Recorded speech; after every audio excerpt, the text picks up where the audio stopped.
प्रिय विद्यार्थियों, जैसा कि आज हम भौतिक भूगोल का विषय अपेक्षा को देख रहे हैं। अपेक्षा की जो विस्तार पूर्वक व्याख्यान माला के अंतर्गत हम अपेक्षा के प्रकार देखेंगे। अपेक्षा के प्रकार के जैसा कि मैंने आप लोगों को पहले भी बताया, अपेक्षा के मुख्यतः 3 प्रकार है: भौतिक अपेक्षा, रासायनिक अपेक्षा तथा जैविक अपेक्षा। आज हम इस व्याख्यान में अपेक्षा के प्रकार के अंतर्गत भौतिक अपेक्षा को देखेंगे। जैसा कि आप लोगों को विदित है कि भौतिक जो कारक हैं, जैसे सूर्य का ताप है जिसे हम इंसुलेशन भी कहते हैं, तुषार है, फ्रॉस्ट है जिसे हम पाला भी कहते हैं, जल है, वायु है, दबाव है तथा गुरुत्व के कारणों से चट्टानों के विघटन को हम भौतिक अपेक्षा कहते हैं। मैंने आपको बताया कि जो विघटन शब्द का उपयोग केवल भौतिक अपेक्षा के लिए ही उपयोग में होता है, और विघटन का मतलब है डिसइंटीग्रेशन, यानी कि टुकड़े होना, यानी कि कई भागों में विभक्त हो जाना ही आपका। और उसमें कौन सा कारक करेगा? भौतिक अपेक्षा का कारक काम करेगा। और भौतिक अपेक्षा के कौन कौन से हैं?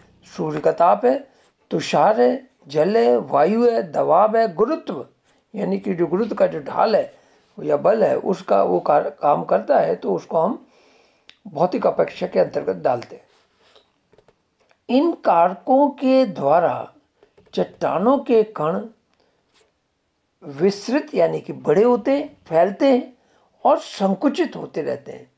इस प्रकार की क्रिया के लगातार चलने के कारण से, यानी कि दिन में सूर्य का ताप उसको प्राप्त हो रहा है, तो वो कण है ताप से प्राप्त करके वो फैलते हैं, उनमें आकार में वृद्धि होती है, आयतन में वृद्धि होती है, और रात्रि में तापमान कम होता है तो वो ठंडे होकर अपनी ऊर्जा को निकालते हैं, तो वो अपने पुनः आकार। तो इससे क्या होता है, चट्टानें जो है या उससे चट्टानों के जो पाए जाने वाले कण है वो क्रमशः कमज़ोर होते हैं। कमज़ोर होने के कारण से वो वहाँ पर विभिन्न परतों के रूप में टूट जाते हैं या डिसइंटीग्रेटेड हो जाते हैं, छोटे छोटे टुकड़ों के रूप में बन जाते हैं। इस प्रकार विघटन में ताप का सर्वाधिक महत्वपूर्ण कार्य है, परंतु जो दाब है यानी कि जो चट्टानों का जो भार आपस में होता है उसके हटने से, कम होने से जल का जमाव, जल यानी जमता है या पिघलता है, ये भी एक महत्वपूर्ण तापमान के भांति बड़े प्रभावी कारक हैं।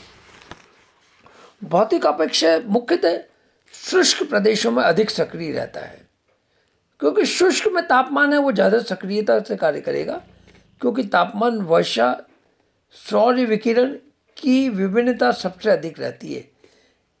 तो इस आधार पर हम ये कह सकते हैं भौतिक अपेक्षा में तापमान जो है, सूर्य का जो तापमान है सर्वाधिक प्रभावी कारक है, परंतु साथ के साथ जो वर्षा है और जो जल का दाब है, मतलब जो चट्टान का दाब है तथा जल के जमने और पिघलने की प्रक्रिया भी महत्वपूर्ण कारक होती हैं।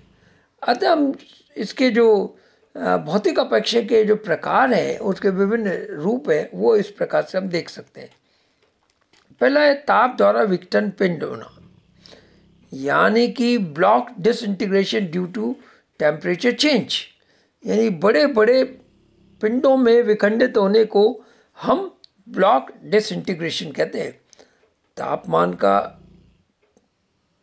परिवर्तन यानी ताप परिवर्तन का सर्वाधिक प्रभाव रवेदार आग्नेय तथा ग्रेनाइट चट्टानों पर पड़ता है। सबसे ज़्यादा प्रभाव जो क्रिस्टलाइन ग्रेनाइट है तथा वो इग्निशियस रॉक है और ग्रेनाइट है, उनके ऊपर सबसे ज़्यादा प्रभाव पड़ता है।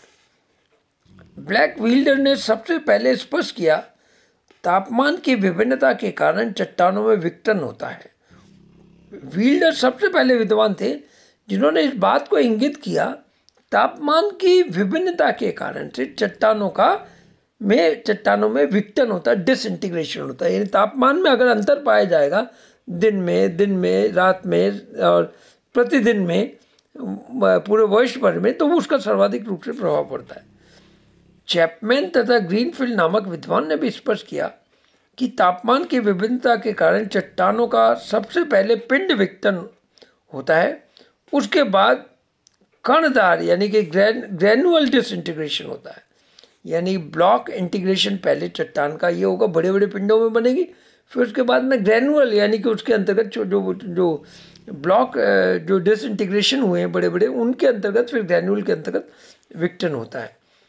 तो ग्रेनाइट शैलों में असमान पदार्थ की तथा तापमान की वृद्धि होने से प्रति 30 मीटर से लेकर 2 सेंटीमीटर का विस्तार होता है। आप देखिए, इसे अंदाजा लगाइए कि ग्रेनाइट में की चट्टानों पर तापमान दिन में रात या वर्ष भर में अंतर होने के कारण से उनमें 30 मीटर प्रति 30 मीटर पे 2-2.5 सेंटीमीटर का विस्तार हो जाता है। यानी 30 मीटर की कोई चट्टान है तो वो चट्टान 2.5 सेंटीमीटर बढ़ के 32.5 सेंटीमीटर की मतलब 30 मीटर और 2.5 सेंटीमीटर की वृद्धि हो जाती है।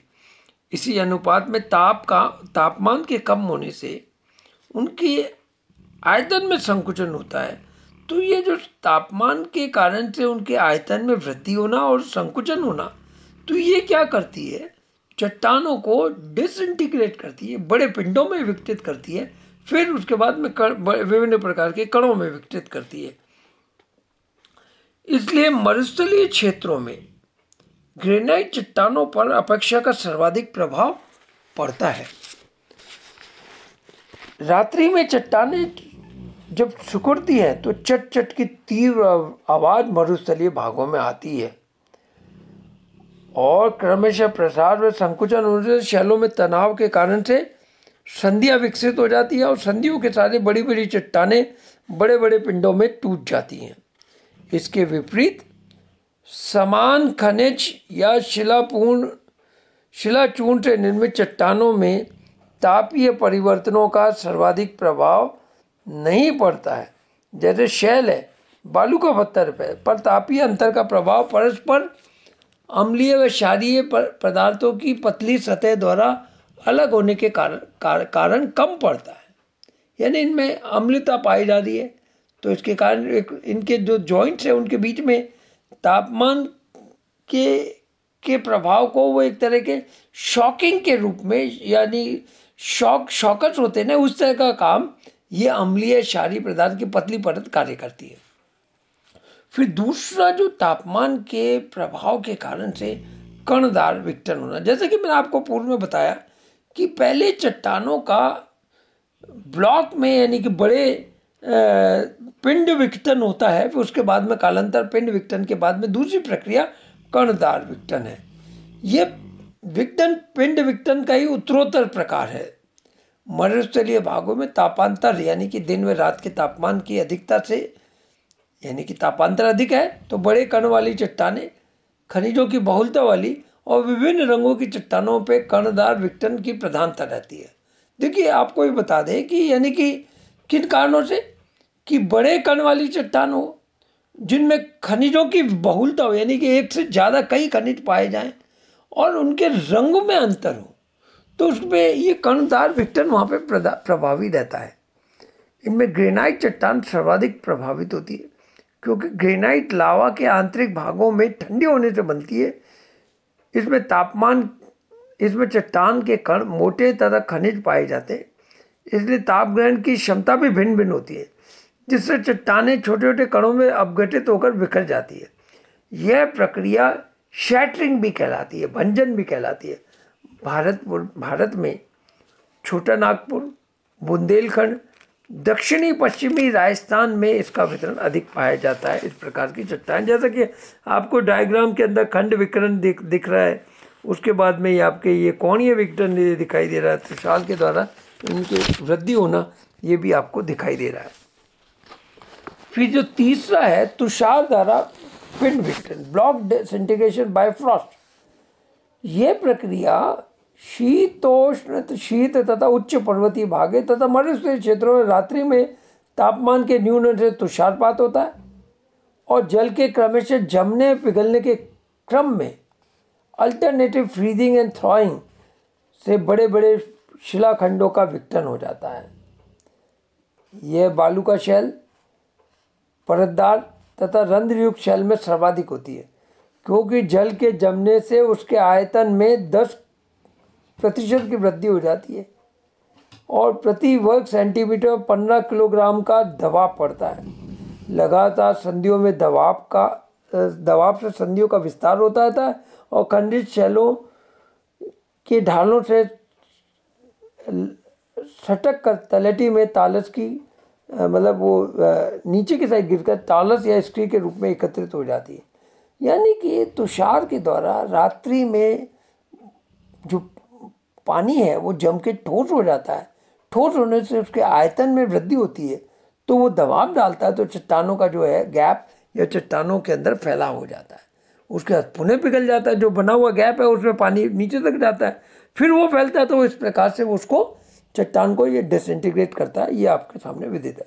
अबदलन यानी एक्सप्लॉयटेशन, यानी कि परत पे परत उखड़ना, चट्टानों की बाहरी परतों में फैलने और सिकुड़न की क्रिया को पुनरावर्तन होते रहने से, जल के जमने और पिघलने से पुनरावर्तन होते रहने से चट्टानों की ऊपरी परतों में उत्खंडन होने लगता है। अर्थात उन शैलों की ऊपरी परतों में शिलाओं के चिप्पड़ उतरने लगते हैं, परत दर परत होते हैं। इस प्रक्रिया को परतों का उत्पाटन भी कहते हैं। यह उत्पाटन प्रक्रिया आरंभ हो जाती है तो शैलों की ऊपरी परतों की चट्टानों के कोने निकले हुए भाग धीरे धीरे विखंडित होकर टूटने लगते हैं और ऊपरी शिला परतों के आवरण गोलाब आकृति धारण कर लेते हैं। अतः इसे गोलाब अपक्षय कहते हैं। यानी स्पोरेडिकल वेदरिंग भी कहा जाता है। कुछ शैलें ऐसी होती हैं जिन पर गोलाब अपक्षय क्रिया अधिक प्रभावशाली होती है, जैसे कि आग्नेय चट्टानों में ग्रेनाइट, डायोराइट और गैर्बेट शैलों की भू आकृतियां पर अपक्षय का अपेक्षाकृत अधिक प्रभाव होता है, क्योंकि इन शैलों में फेल्डस्पार नामक अधिक खनिज की मात्रा होती है। इस आधार पर हम ये कह सकते हैं कि अबदलन की भी जो प्रक्रिया है वो अपक्षय का एक बहुत बड़ा कारक है और उससे ये हमारे यहाँ पर योसेमाइट, स्टोन, शुगर लोफ के जो गुंबद है वो इसी प्रकार से पाए जाते हैं। तीसरा जो भौतिक अपक्षय का जो कारक है वो दाब की मुक्ति है। यानी पर्वतीय भागों में जब चट्टानों का बहुत दाब होता है, परंतु किन्हीं विवर्तनिक प्रक्रियाओं के परिणाम स्वरूप दाब में एकदम चट्टानों पर हटता है, तो दाब हटने से वो चट्टानें वो अपने दबाव के कारण से जो संकुचित होती है वो आकार में वृद्धि करती है, तो उसके कारण से भी चट्टानें टूटती हैं। उसी प्रकार से वर्षा जल तथा ताप द्वारा शैलभंजन, यानी कि उष्ण तथा मरुस्थलीय भागों में दिन के समय में तप्त हुई तैलों पर अचानक कभी वर्षा हो जाती है, तो चट्टान जल के छींटे पड़ने पर चट्टानें चटकने लगती हैं, क्योंकि जैसे हम तेज़ तवे के ऊपर पानी हम के छींटे डालते हैं तो वो तेज तेज आवाज़ करते हैं। इसी प्रकार से चट्टानें भी दिन में तपते और अचानक बारिश हो गई तो पानी पड़ने से चट्टानें इस तरह तड़तड़ करके आवाज़ करती है। गुरुत्व जो है वो एक प्रमुख कारण है, जिसमें भी बड़े बड़े चट्टानों के जो आकर्षण, पृथ्वी के आकर्षण गुरुत्व बल के कारण से कम होने के कारण से टूट जाती है, उनका प्रभाव शीघ्र होता है, परंतु तड़की हुई शैलों को तोड़ने में गुरुत्व का महत्व कम नहीं है। अतः संक्षेप में कह सकते हैं कि भौतिक अपक्षय के जो विभिन्न प्रकार हैं वो चट्टानों को इस प्रकार से अपक्षय करते हैं।